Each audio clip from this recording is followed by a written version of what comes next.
এনসিপিরা এখন বুঝুক যে আইন নিজের হাতে তুলে নিলে, ক্ষমতার প্রয়োগ করলে কিরকম লাগে।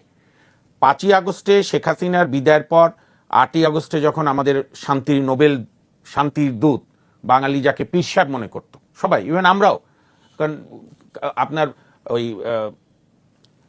আপনার বিখ্যাত যে মার্কিন রাষ্ট্রপতি গণতন্ত্রের সংজ্ঞা দিয়েছিলেন, আব্রাহাম লিঙ্কন বলেছিল কোনো ব্যক্তি কেমন এটা তুমি তার আলোচনায় বুঝতে পারবে না। আমিও সুন্দর সুন্দর কথা বলতে পারি, সেই ব্যক্তি কেমন সেটা বুঝবা সে ক্ষমতায় যাওয়ার পর কি করে। তো ক্ষমতায় যাওয়ার পর ডক্টর ইউনূস এবং তার গ্যাং 18 মাস ধরে এই মবকে উৎসাহিত করেছে, একটা গোটা প্রজন্মকে বেয়াদব, অসভ্য, শালীনতা বিবর্জিত লোক বানিয়েছে। এই নাসিরউদ্দিন পাটোয়ারি যখন অযাচিতভাবে বাংলাদেশের স্বাধীনতার প্রধান স্থপতি বঙ্গবন্ধু শেখ মুজিবকে অপমান করেছে, অপদস্থ করেছে, তাদের সাঙ্গপাঙ্গরা মুক্তিযুদ্ধের সমস্ত স্মৃতিস্তম্ভ ভেঙেছে, বীর শ্রেষ্ঠদের স্মৃতিস্তম্ভ ভেঙেছে, বঙ্গবন্ধুর স্মৃতিস্তম্ভে বেয়াদবি করেছে, যদিও লাভ হয় না কিছু। তো তখন বিএনপি সহ অনেক দল নীরব থেকেছে জুলাই আন্দোলন বলে।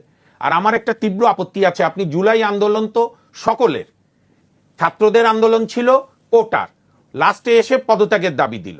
সংস্কার তো আসলো যখন হারুনের ভাতের হোটেল বন্ধ হয়ে আলী রিয়াজের স্যান্ডউইচের হোটেল চালু হল। কিন্তু আমি এ কারণেই বলছি, এই যে আপনি লাগাতার শেখ হাসিনার আমলেও জুলাই মাসে নানা সহিংসতা ঘটেছে, কে কাকে মেরেছে আপনি তো এক বাক্যে বুকে হাত দিবেন, মেজর আক্তার বলতে পারবে যে সব হত্যাকাণ্ড শেখ হাসিনার সরকার করেছে?